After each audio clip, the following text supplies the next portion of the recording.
earlier in the week, we were generating some characters. Hey, there's the notification. Thank you again, Risky, and welcome.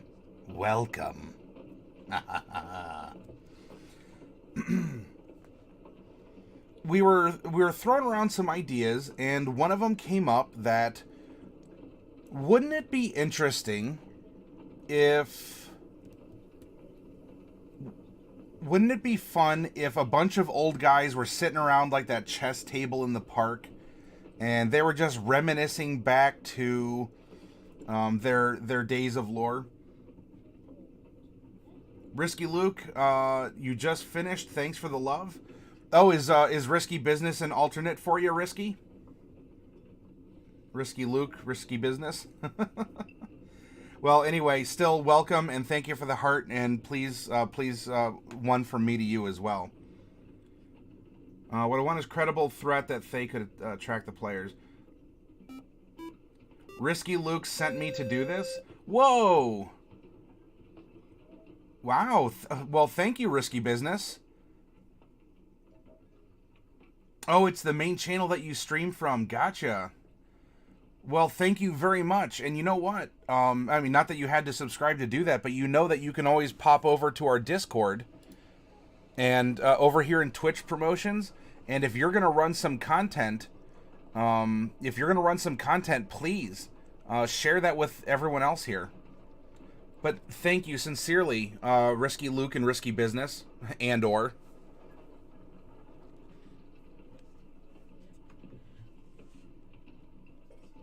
You're always welcome here.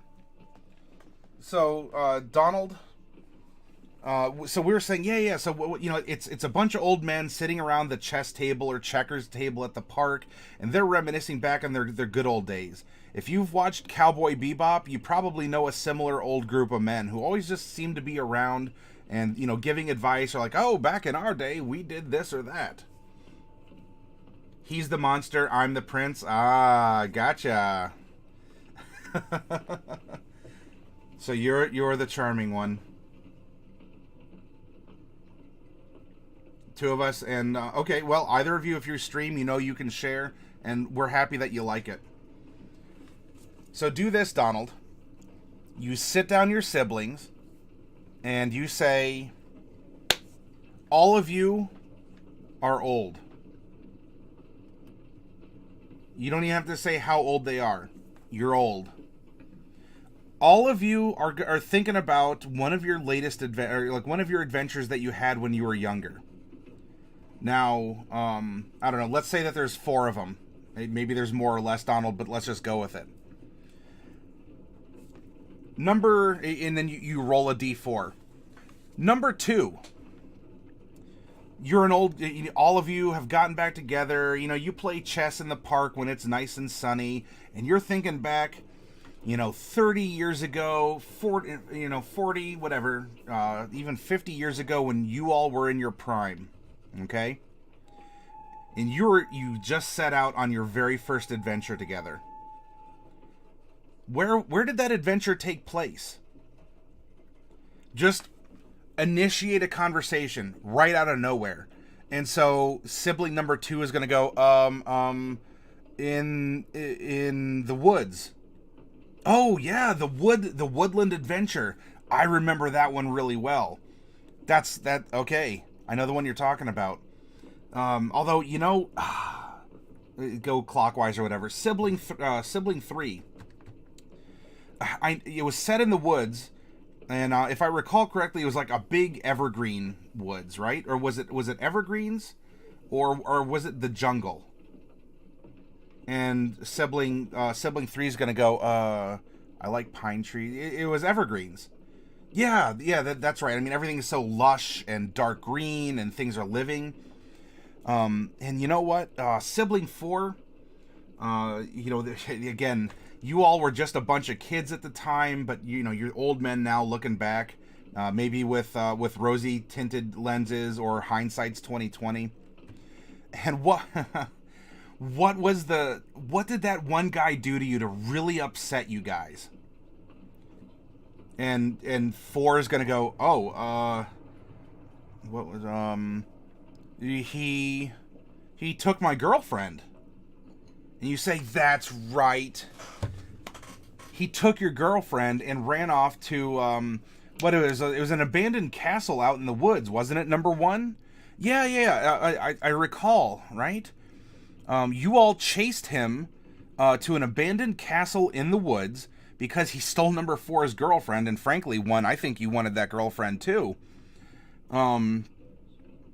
But there was something that happened along the way, number one.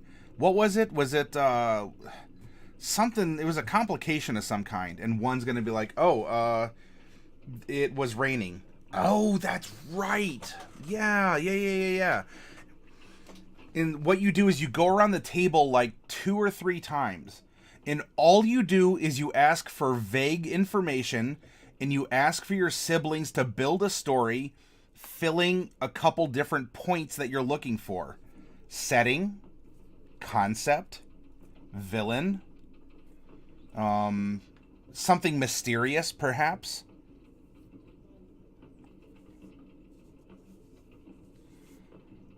I don't think it's really advanced. It's just going around doing a very basic telling, like a very basic story outline. And then what that would do is that's going to give Donald a couple different points that he can then use to generate the adventure. Because after he goes around once or twice with the siblings, he takes down some notes, and suddenly, if Donald has a starting village, suddenly pine trees surround the village, and suddenly the villagers know that there's an old abandoned castle, or they don't, or something along those lines.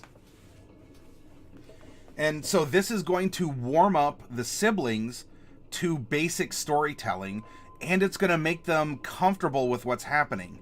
But if Donald isn't asking for specific information, such as how was the villain defeated, or was the villain defeated, or did the girlfriend survive, the players are going to feel comfortable and have a sense for what they're getting into, and it's going to be very custom. Now look, Lost Mine of Fandelver, he bought it. You can run your siblings through that, and you will have an excellent time. So with what I'm trying to do is take the idea that we discussed earlier in the week and bring it forward as a way to run a campaign for yourselves. Maybe you don't need to go around the table and do that level of storytelling. You always can if you wish. And I'll write down what I'm thinking of over here as well. But to customize it for what Donald Naguber is going through, he can use that to convey the mood of D&D and what to expect in D&D to come. Yeah, that's perfectly fine, Donald. Anybody in the front row can hit anybody in the opposite front row. To get to the back row, you have to take an opportunity attack. Says Fluffy. Alzy, I've had a few groups that I tried getting into setting build, and it was just too much for some people. A lot of new players really like to be hand-fed a plot. Yes, because they're new, they're probably going to be a little clammed up. They don't know what to expect. In this case, hopefully because it's family or siblings, there might be a higher comfort level at the table. Still, it's an ice-breaking exercise if you choose to do it. I'm not going to get on soapboxes, but I'm not going to be a tyrant and say, if you don't do it this way, Donald, I will take personal offense. It is one more idea. It is one more tool in your belt that you can use to break the ice and get comfortable, with your new players. And because you're new to DMing yourself, they're giving you ideas, so they're comforting you and you're comforting them simultaneously. Yes, Tracy. It does at least get something going. It plants a couple seeds.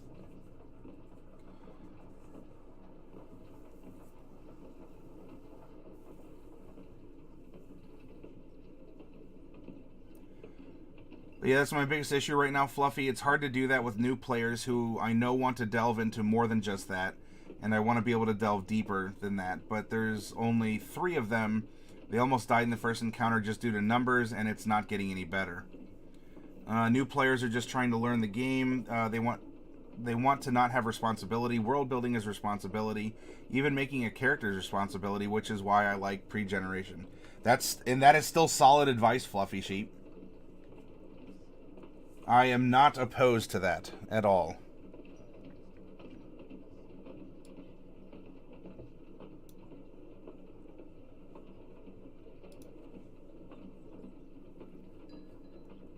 Sorry if I missed some other stuff here.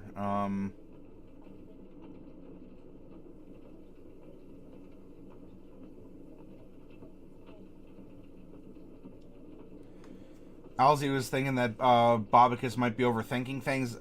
I know how you want it to go, Bobicus, and I mean, I definitely wish you well. Though oftentimes just keeping things simple is it's still a solid way to go. Okay, and then we come back up to the Riskies. Thank you to, again, Risky Luke and Risky Business for being a part of the community and then for taking the extra step for a subscription.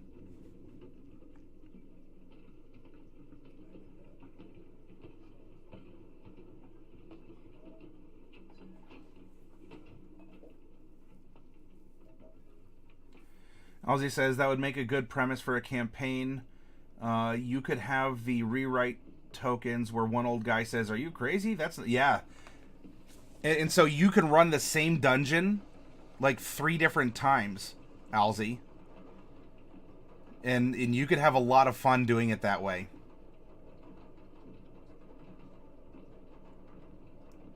The Adventure Zone pretty much did that with Fandalen. They ran LMOP, and it quickly spiraled out into total homebrew with Fandalen as a starter town. Donald says, although I will say after some digging, I found a PDF that'll help me track mob stats and whatnot better. Coffee Cat, in one of the groups I was in, the players didn't even want to flesh out their characters. They were so overwhelmed. Donald says, we've had a lot of fun creating the characters, but rather than having them build all their backstory before the campaign, since they don't know the world at all, I'm going to slowly nudge them to reveal more of their character as we play once they're more comfortable. That's a good approach, Donald.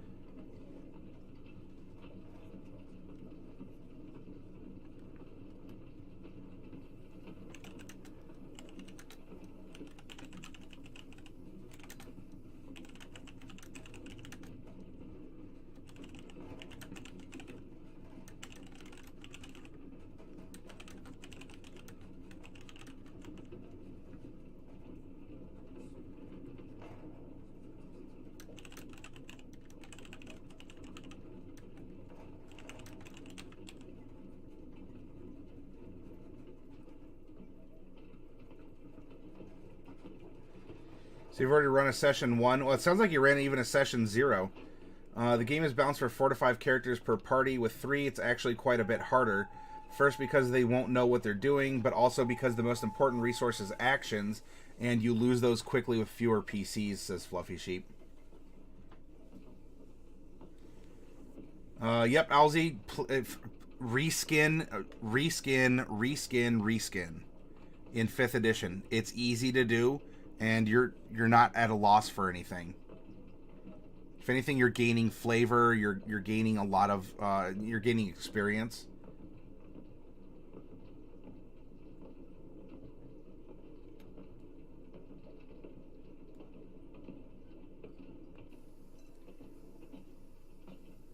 Yeah, you know, Bob, because I wish I was able to help you a little bit more, but you have an elaborate plan, and I know what you want to do with it.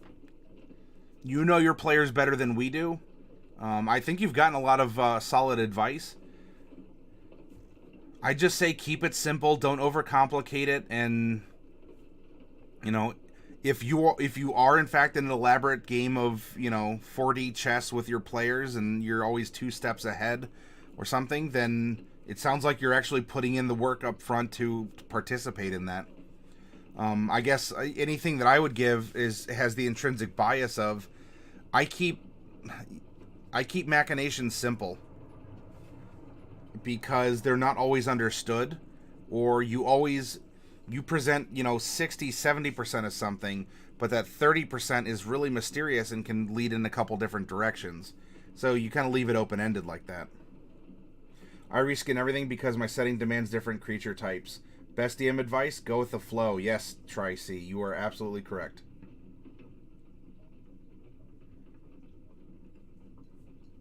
Fluffy Sheep is also giving good advice.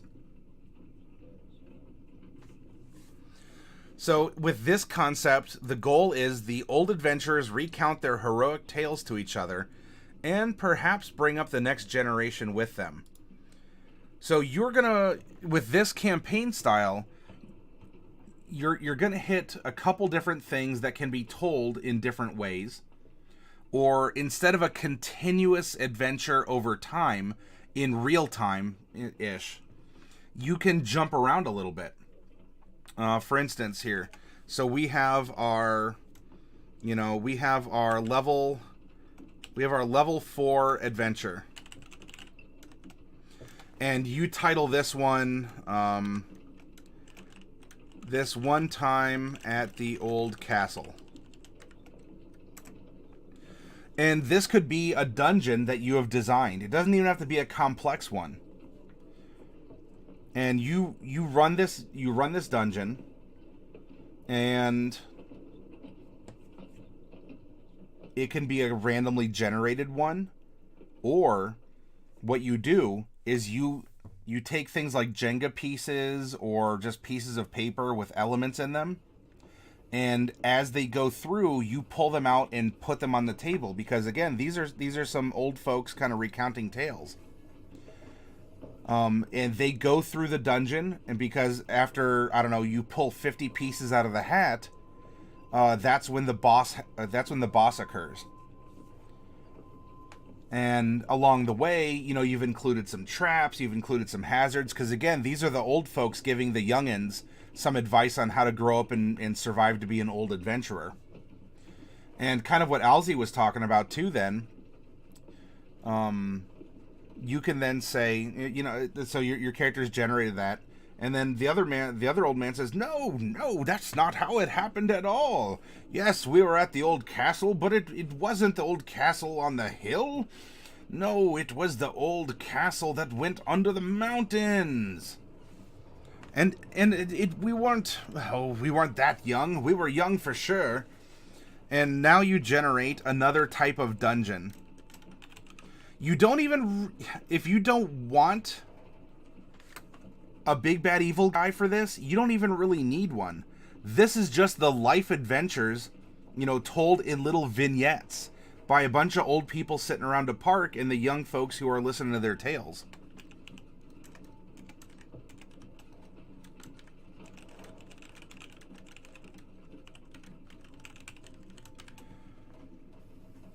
And so now what you do, if you have 100 pieces in the hat and you pulled 50 of them out to make the dungeon, then they randomly start pulling out the other 50 pieces of the hat as they remember the dungeon completely differently. And you might have some redundant stuff. Maybe you put in 2 or 3 pit traps. Maybe you put in 2 or 3 centipede swarms, or I don't know. Or the dungeon had a villain and they all remember it was clearly a vampire. So they'll get to fight the vampire again, but the vampire might be different in some way. You might have reskinned the vampire from another monster. Or maybe there was actually 2 vampires instead of the 1. Like, oh no, because of course on the retelling you're a little bit bolder. No, there were 2 vampires actually that time. And maybe this was actually a level 6 adventure.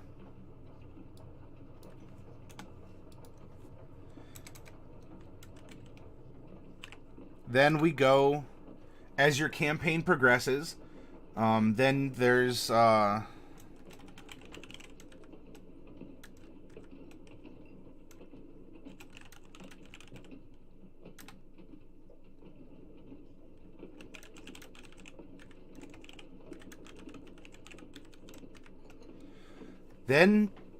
the next part of the campaign, this one time at the mayor's mansion, and suddenly you have an urban encounter. Maybe one of the old men, now they're level 8, so now your players are thinking with, instead of being like, I don't know, young scrappy teens, 14, 15, 17, something like that. And then no, we were clearly 18 or 19 for the other time at the old castle. Well, now at level 8, they're in their 20s, right? Oh no, there's this other, the mayor's daughter. Oh, she had huge tracts of land. Oh, what I would do to run my fingers through her hair. And, goes on like that. And now, instead of elements of a dungeon, there may be some. Now you actually have elements of intrigue that you pull out. Oh, yes, there was her lover rival. And, so maybe you actually shuffle up like 4 different cards. And whichever one they pull, the jack of trades the jack of all trades, right? The jack of clubs, jack of hearts, or whatever. On that pull, that was their romantic rival for the mayor's daughter. And he did things differently. And then you offer each of the players a variable. And you can string this together through things like a skill test or even a fight. For instance, if they have either of the blackjacks, the spades or the spades or the clubs, that might actually mean that they have to fight. It can be disjointed. Maybe it begins with a fight against the rival. And from there, you then pull out some motivation cards, or you pull out some social encounter cards where you have to use skills and not just daggers and swords. And of course, then you go to level 10.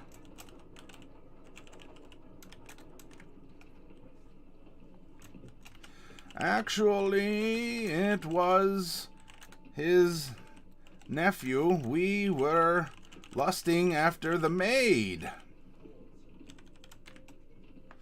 And now, instead, the Jack of Hearts had already been pulled.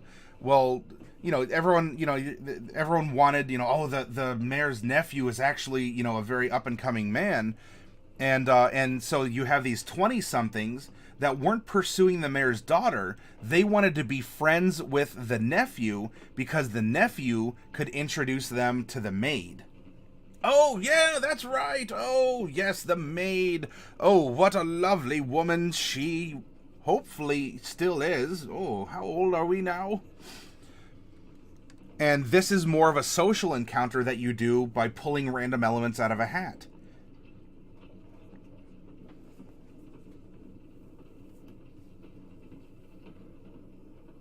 Sorry, let me catch up on chat. I was into something here.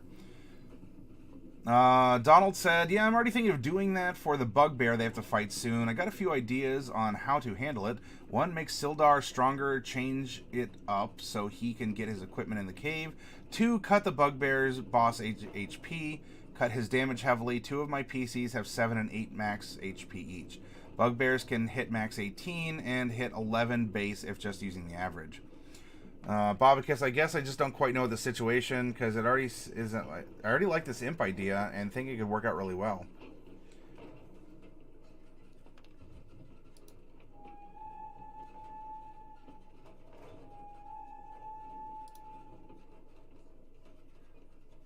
Forgot we're on a train. Let's go camp out by a wood site here. We'll tell tales in the woods. This one time.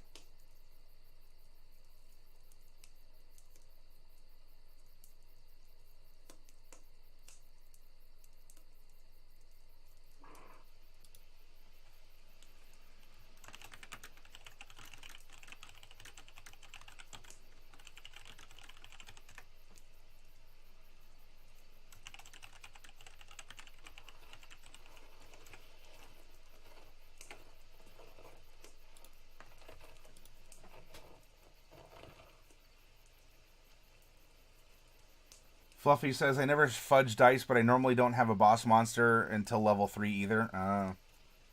Trying to stick to the book for Lost Mine of Phandelver. Once I get more comfortable DMing for them, I'll spice it up. But yeah, it really hurts when they only have 3 PCs. I already have a write-in PC, just trying to figure it out. Well, you can always... Sometimes you present a very tough obstacle, Donald. Like, look, you describe it. This creature could savage you with one hit. You'll have to be creative. And then you can prompt a dice roll, like nature or something that you think that, and you set it like, I don't know, an 8 or whatever. Ah, one of you has a crossbow. If only you could climb the tree, you'd be at an advantage. The others could try and taunt it close to get a clear shot. Staying just out of range or acting defensively. And so you have the two others on the ground helping each other not get hit, because you can do that with an aid. You can impose a disadvantage on the attack. And then you have the one up there that's a turret sniping down at the bugbear. And if the bugbear wants to try and climb the tree to get to the sniper, then the two on the ground can just take opportunity attacks with their other weapons. Losing a fight doesn't have to mean death. Maybe they get captured or wake up half dead in the garbage disposal.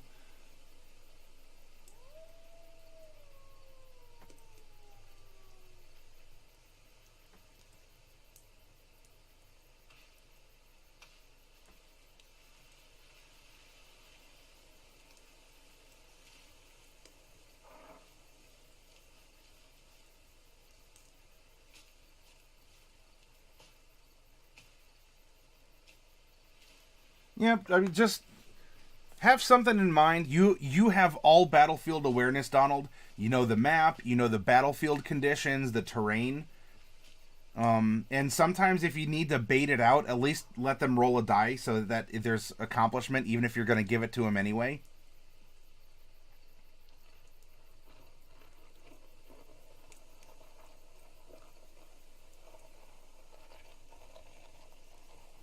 Yeah, that is good, and it'll create a little bit of a moment where someone might get knocked out, but push on, we'll save him, don't worry. Take down the bugbear first. All right, so we have our old men here who are recounting their tales, and this is the campaign. The campaign is really just a one dungeon, then two, then a social interaction with some kind of a duel or a fight. And it actually was the same thing but different. And we could even take a break and say, oh yeah, well, after that, we got kicked out of town. Oh, and then we really had to survive. And so now, we were banished from the region for 10 years. Oh, we weren't men until we weren't men of 30s before we could come back. Oh, and the thing that we saw out in the wild. Oh my gosh, it was... Oh, what was it again? And, they're looking around. Oh, it was a cult! Oh, that's right! What a wicked cult lived out in the swamps. And all of a sudden, your level 14 adventure is... cultists in the swamp. This can then be a part of your campaign, which is really... it doesn't have to be linear, and it doesn't have to be, time, like all bunched up into one. In this case, you actually had a time and a level jump. So you have all your players go up to level 14, and you give them a prompt of some kind, and then they go find the cultists in the swamp. This is going to concentrate on exploration and survival. Right? And there's going to be some fighting. There's going to also be medicine, plucking leeches off people or trying to go fishing, trying not to eat the wrong toadstool. And then it can culminate with a fight at the end when they actually get to the cultists. And if you want to still generate random things, go back to the grab bag method. Remember, these are old men who have different memories and different ideas of what happened, and different perspectives on the same thing that occurred.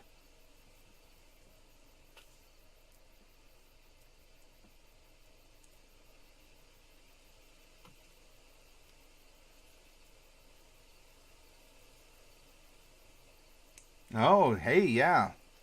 Alzy, thank you for providing that inspiration there.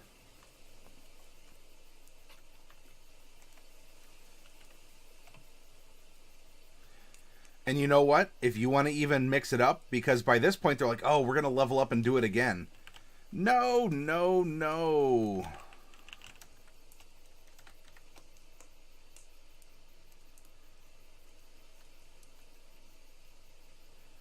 Instead, it was I don't know.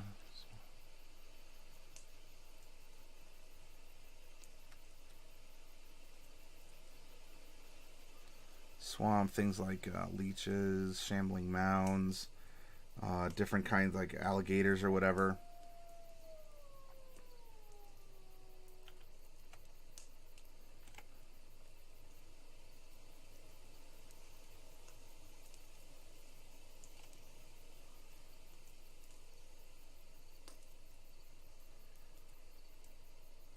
Or instead of cultists in the swamp, it was...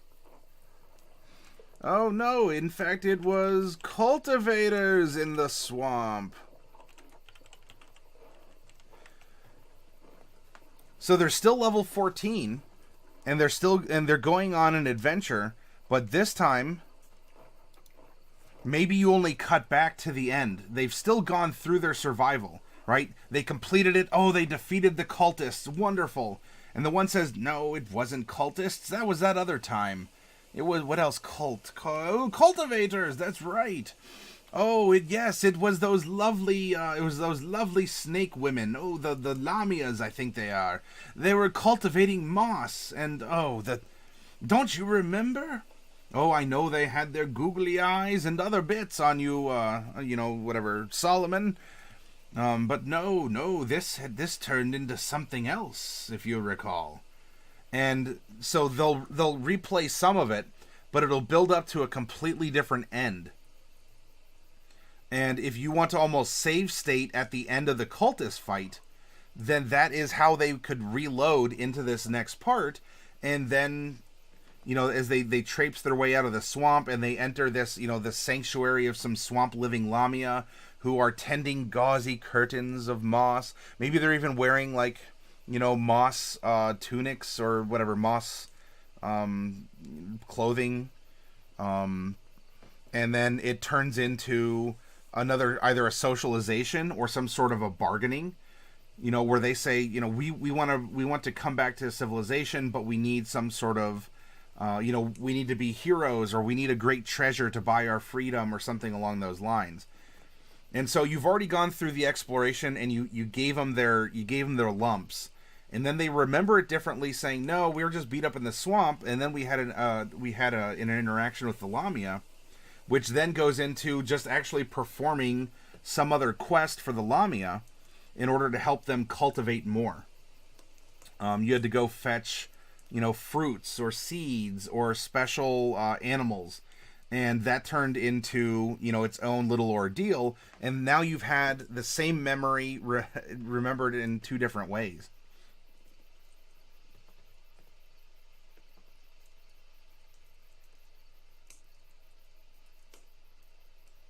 Yeah, Fluffy, unless they're super studying their spell sheets.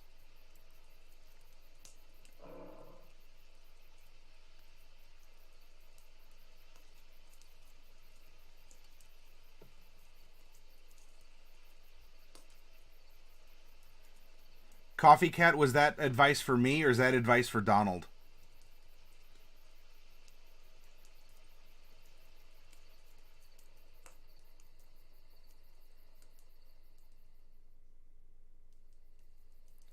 Yep, and that's true, Fluffy. Sometimes you just you present it to him, or Donald, go out to Staples or Goodwill or something and find a little dry erase board and just write down the stages of a turn or options and just prop it up next to you, and you can say, here's your menu of actions. Okay, Coffee.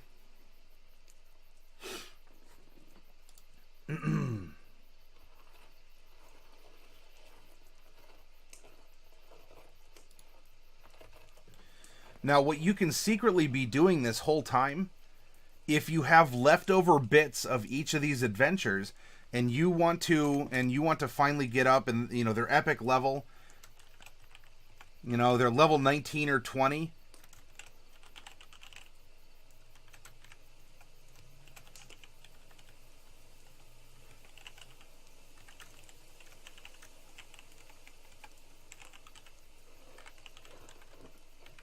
Wait, weren't we the youngins? So actually this whole time, as they think they've been narrating to youngins, and they may well be, it's actually the youngins that you've kind of laced reactions to their stories after each snippet of this campaign takes place, after each little adventure vignette.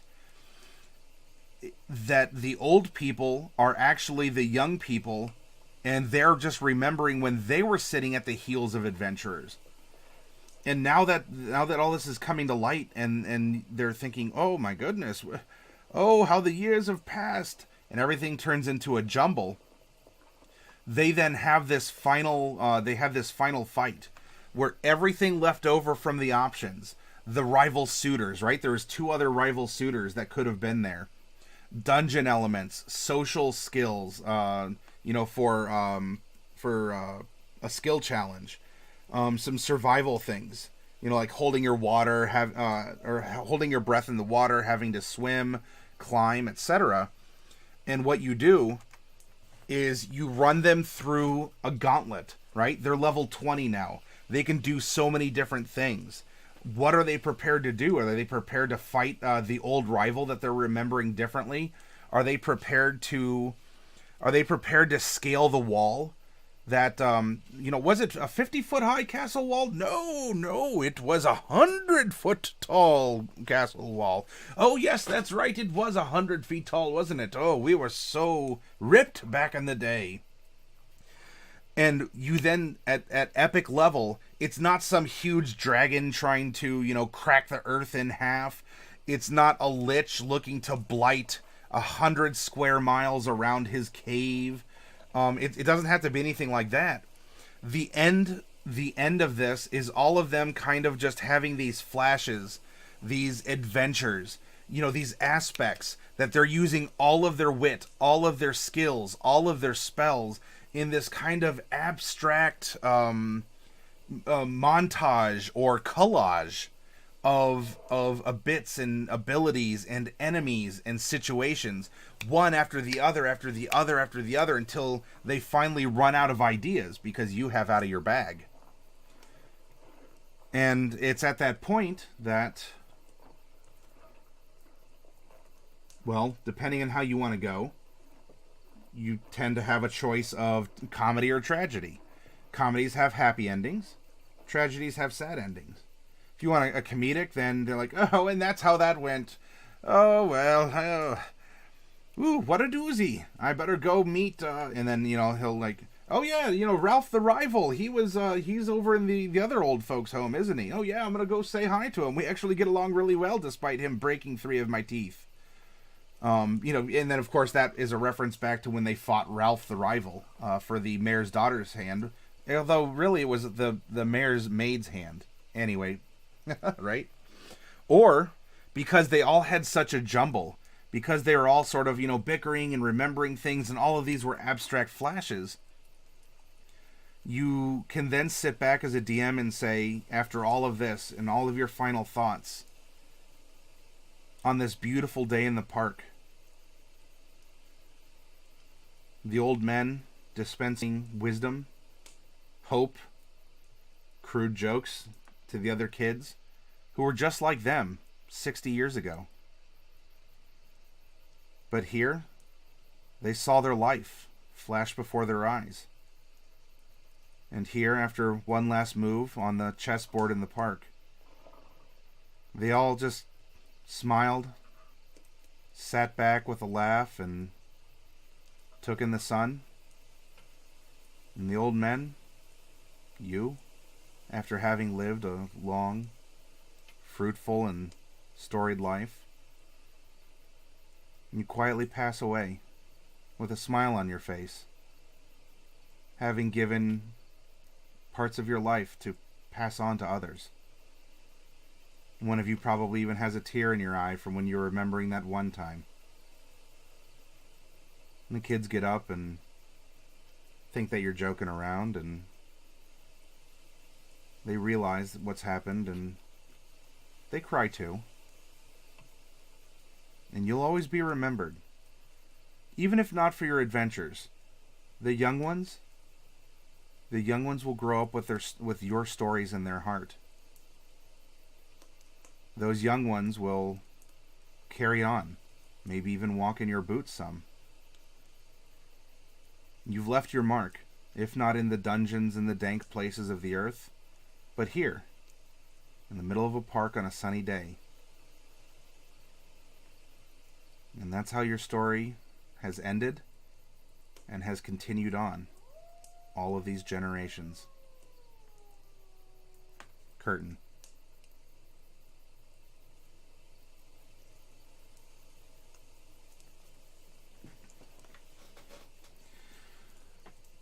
Hey, Buckland RPG. Yeah, you kind of came in on a somber note, but thank you for being in our channel here and for participating in the commentary. Alzy Chess while reminiscing, the leading cause of elderly adventures.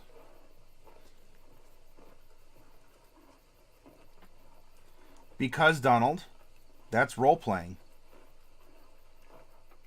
Oh, that's a cute emote, Buckland. I like that.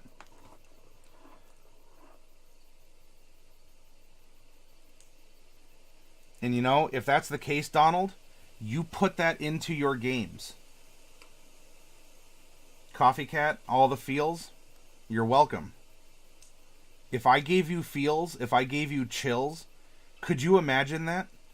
Especially with the big revelation at the end of this, that all of this was really just them having their life flash before their eyes in their final moments. Were you able to, yes, create a somber tone, but give that glimmer of hope that there is still a future, that there is still something more and greater out there, that you don't always have to slay a dragon, even though a dragon may very well have shown up in there, even though one shouldn't have been, because tall tales? Can you make your players feel emotions? And not just the thrill of combat is an emotion, and you know, suspense at a strange point. Those are emotions, but can you make them really feel?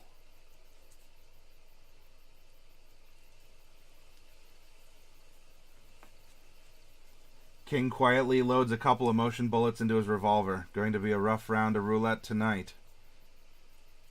Donald takes the revolver from King, puts the gun to his heart, and unloads. Oh, jeez. Listen, if a dragon shows up at the mayor's mansion when they're level 8, all the better to tell an outrageous story at the chess table. And so, yep, that's exactly right, Donald. And which is also why, if you really wanted to, you could just make, I don't know, 3 different hats.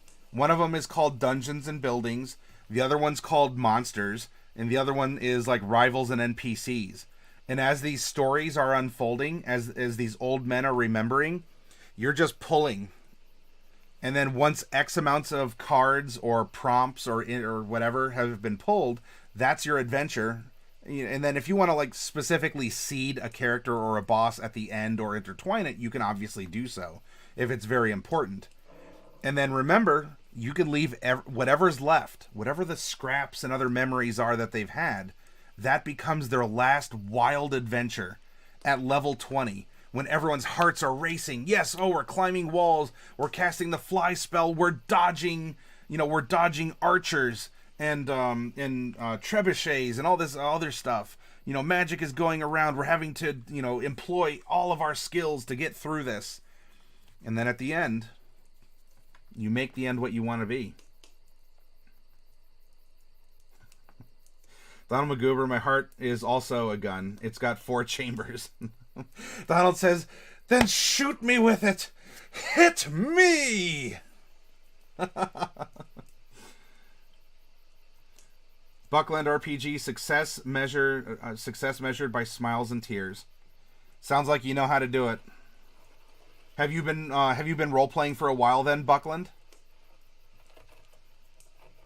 And am I pronouncing that correctly, or is it actually just should I call you Buck? It's doubly interesting since I was watching a video the other week about how the hidden element of D&D is nostalgia. The reason we have tales from the tabletop is because we like to relive those times in our imaginations. So having nostalgia as a core component of the story seems promising. Buckland? Okay.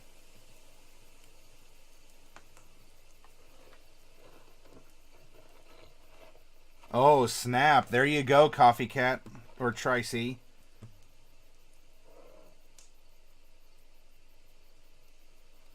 Donald, if I ever go writing a homebrew, there's going to be a Lord of the Rings-esque battle at a Citadel or a Black Gate.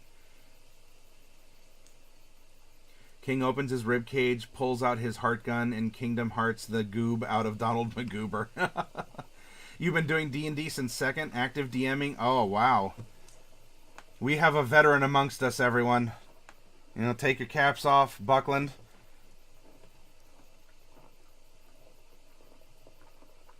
That's great, and you know what? It sounds like you have a lot of stories as well. And you know what? You're Buckland. Thank you for finding us as a community. You can always role play with us, share your own stories, come along for the ride. Let us, help give you inspiration in whatever ways we can. You can very well join us on our Discord. So even when we're not broadcasting, you can still be a part of the conversation. If you want to help, we attract a lot of new players to role playing through this channel. And if you want to be a mentor to other people, this is a good way to do so as well. Not that I'm obligating you or anyone else to any of that.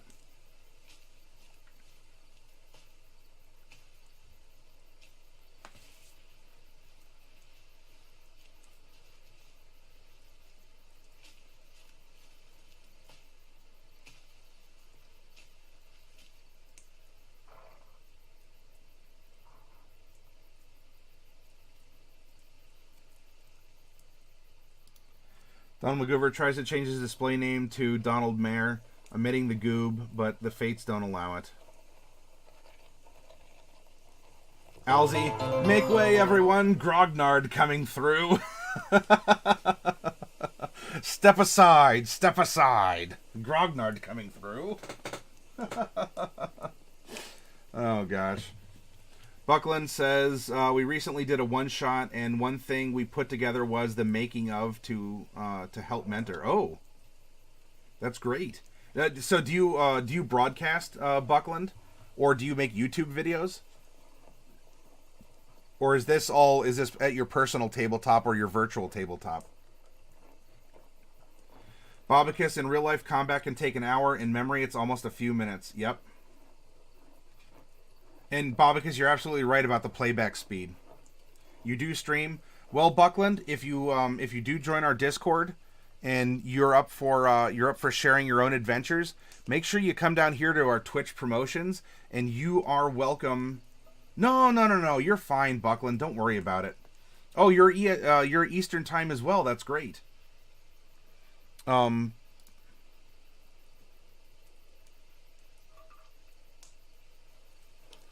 So yeah, if you want to join us, and then if you want to share your own channel, Buckland, I don't take it personally. People stream different content at different times on different days. If you're here and you want to participate in the community, you want to help people, you want to, go and grow and even improve yourself, that's the spirit of who we are and what we're doing.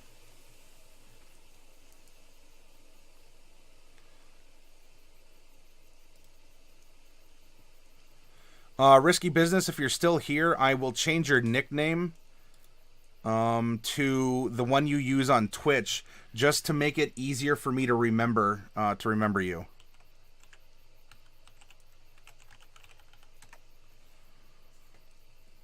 Ragnar. So Ragnar, is that you? Are you Buckland RPG? You're very welcome, Buckland, and thank you for finding us, especially if our cultures mesh. This is an odd channel because we don't really play D&D on this channel. At least not right now. We'll see about later this summer. Ever since I started in January, it's been D&D 101. It's bread and butter stuff. It's conversations. We share stories. We challenge ourselves every week to come up with 5 different completely randomly generated characters and make them wholesome, believable, compelling. There's a reason for everything that they have and why they do the things they do, not just what they can do. As well, we also we make maps, and as you're seeing here, at the end of the week, we cap it all off by throwing out a campaign idea. Maybe just an outline, but it's a seed to plant with yourself or others, because maybe you can take that idea, you can foster it and germinate it, and then spread the ideas around to other people, because there's so many different ways to play D&D or any other RPG.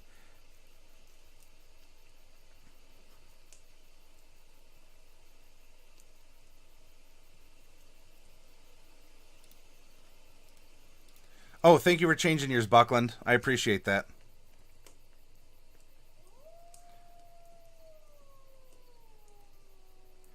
Donald says, "Yeah, pretty much. It's helped newbies like me dive into the realm of D&D. And look at you. You've played a couple sessions, and now you're already up for being a DM with your siblings, Donald. That's great."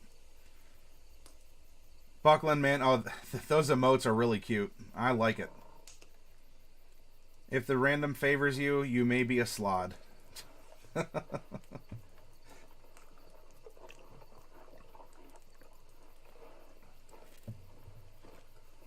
Like a writer's guild for D&D-dom? Kind of, Buckland. In fact, if you, while you're here, make sure you visit Tales from the Tabletop and have a blast. Read the adventures, read the reviews, read the things that we all have been doing. As well, I mean, there's so much other stuff here. Every week we do a new one-word adventure together. There's some safe for work character art here that our own people make, and in fact, Rowmonger made an airship for his D&D campaign. He made this from plasticard and spare bits from Warhammer 40,000, and because his character is like an inventor, he said that he wanted to make an airship for the campaign, and by golly, he made an airship for his campaign.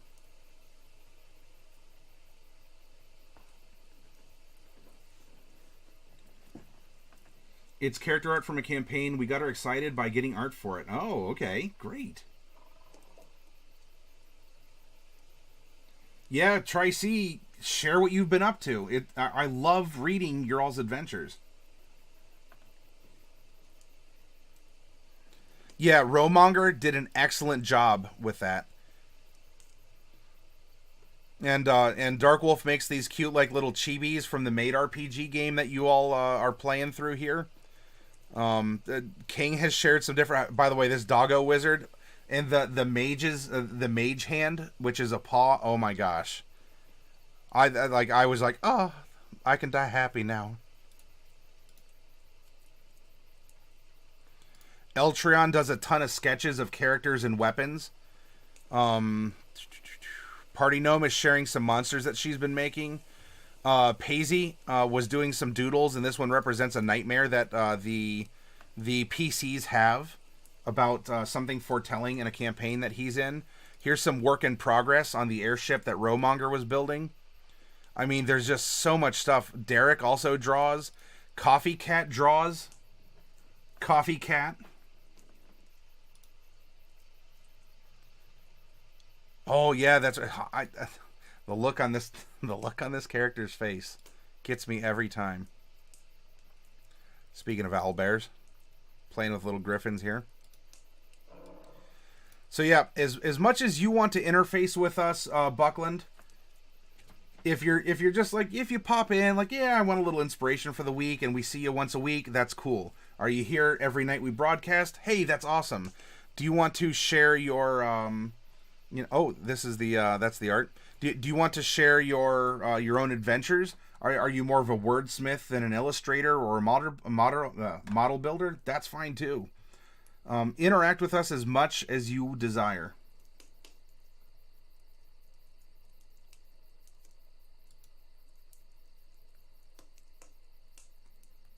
Your nickname for Grells is Altellect Devourers. Yeah, because they have the beaks on them. Hey, Evelyn, good to see you. Played my home D&D game today after a long while. One of the only games I get to be a player in. I ran a pretentious human noble. That's wait, that's not your evil fighter lady, is it? Wordsmith for sure. Well, you are among friends, Buckland. Altellect, you say? Yes, and yeah, LZB steps up. This is really nice. This is really nice, Buckland.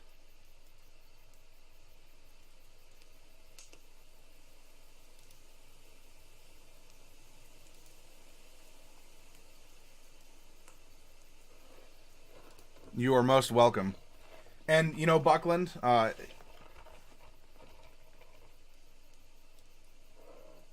when I present as well, I do try to keep it accessible. Look, I use MS Paint and OpenOffice for what we do, and some form fillable PDFs that are available. You can find them for free, you know, without getting in trouble at that. But oh, so yep, it's been a great week. We've done a lot of things. We've had a lot of fun. Coffee Cat says, in the game I'm a player in, our whole team is having communication issues and fighting each other. Is there can you bring this up to try and be the negotiator or to remove the communication blocks, Tracy? Or is there anything we can do to help give you some advice on how to overcome that? Evelyn says, no, this guy is a nobleman who's from a wealthy family, but it's been kind of cut off from the family purse because he's in love with a hobgoblin woman. Oh, I see that could drive a wedge. It's part of his homeland's political climate that there are human nobles, but also goblinoid nobles. Oh, gotcha. Bobika says, I'd ask someone to draw my character in my current campaign, but it's a human male fighter, so there's literally no point. How do I feel about Incarnate? Actually, that was brought up when we were... so this map we actually made the other night to help a newcomer. She was trying to... she had questions on how geography and weather patterns worked. She had questions on how to make land masses and whatnot. So I loaded up MS Paint, and based on some of her prompts, we made this map for her.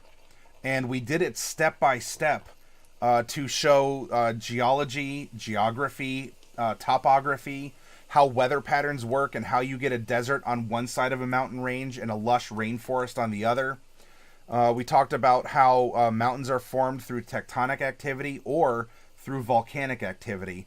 And we went through everything. And it was great. It was and Incarnate did come up in that conversation, but for purposes of demonstrating and explaining one step at a time, MS Paint worked very well because, well, it's what I'm used to, and it's also everyone should have it or a program like it.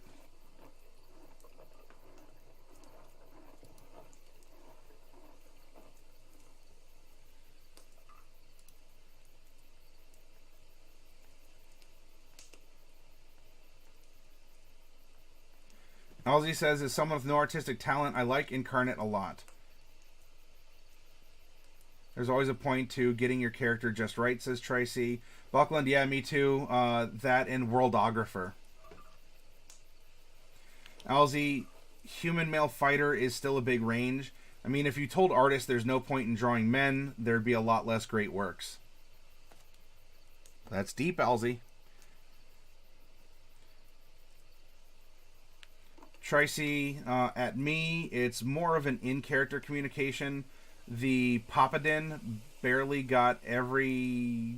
Alright, so I presume you mean Paladin? Or unless, I don't know, is he a dad?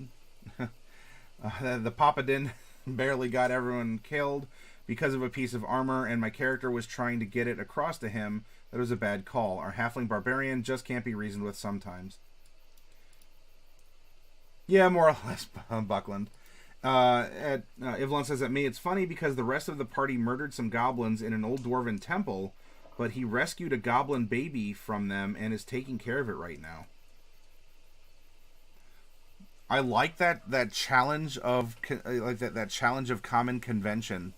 You know, goblins bad, goblins bad. And yet here you are, even amid this turbulent political climate, you are willing to, have yourself removed from the will or anything else. And now it's become about your character and who are you and what are you going to do with your circumstances. Interesting where the line is with their personal values. Greyhawk Dragon, cheers to you. Got a nice big pitcher. I'm kind of down on it, but I'll raise some ice water to you. Thank you for the follow, and however long you've been lurking or you've been scrying on us from afar, welcome to the table. Pull up a chair You're sitting in a game store with a bunch of other friendly folk. You can share your tales if you like, or if you're new, you can confess as such. It's fine. Although with a name like Greyhawk Dragon, you've probably not you've probably been playing D&D for more than a couple years. Fluffy Sheep playing a Leroy Jenkins type requires a lot of restraint by the player. Yes, and maybe even sort of a social and out-of-character social contract. Donald McGoober, also a visual for the character, can help deliver the ambiance of the character. Is he striking, measly intimidating, and such. And Kruger is here. We can all go home. Just kidding. But we can move into part 3 of the broadcast.